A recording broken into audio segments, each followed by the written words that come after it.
How good are you at spotting fake reviews on e-commerce sites? Chances are, not as good as you think. Past research has shown that even trained researchers are capable of spotting fraudulent reviews only about 50 to 60% of the time. So fake reviews are reviews left online that don't reflect a consumer's genuine experience using the product or service. So in general, these can be overly positive when you're trying to get someone to buy the product, or overly negative when you're trying to encourage people not to buy a competing product. So just how common are fake reviews on popular e-commerce sites used by UK consumers? And what impact do they have on the choices we make when shopping online? The Department for Business, Energy and Industrial Strategy commissioned Alma Economics to explore these questions. To estimate the prevalence of fake product reviews online, Alma's research team first had to develop a method to detect fake reviews across millions of products. For that, they turned to a machine learning model. But how can we teach an AI to detect fraudulent reviews where even humans struggle?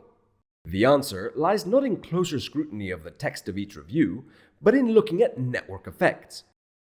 Let's say we have two products on an e-commerce platform. One is a vacuum cleaner, the other is a microwave. If I purchase both products and leave reviews on both products, we can then draw a line that connects the vacuum and the microwave because the two products share a common reviewer, which is me.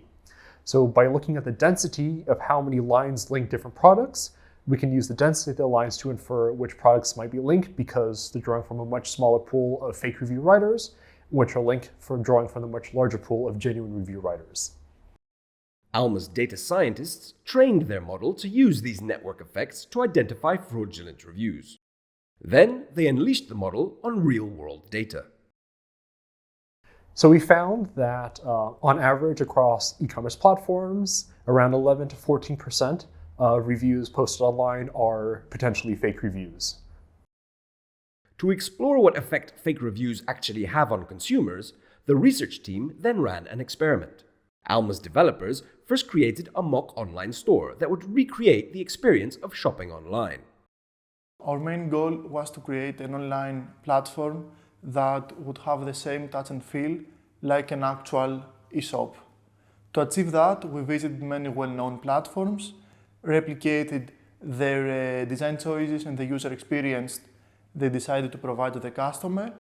And with that, we created an experience that was very familiar to a customer, like buying an actual product. 5,000 test subjects were then recruited through an online platform and asked to complete shopping tasks. Some were exposed to fake reviews, while a control group only saw real reviews. Through tracking their behavior, the researchers were able to determine that the presence of fake reviews can have a significant effect for online shoppers.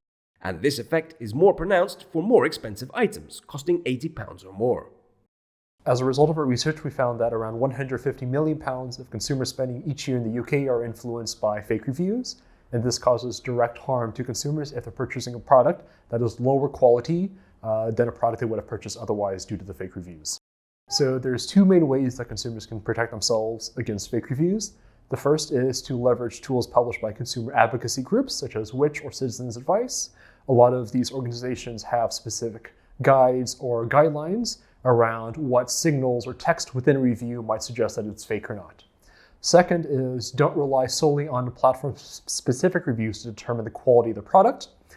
Definitely look at third-party review websites, what people have posted on social media, and get a more holistic picture of other people's experiences. That way you're not reliant on what people on a specific platform are saying.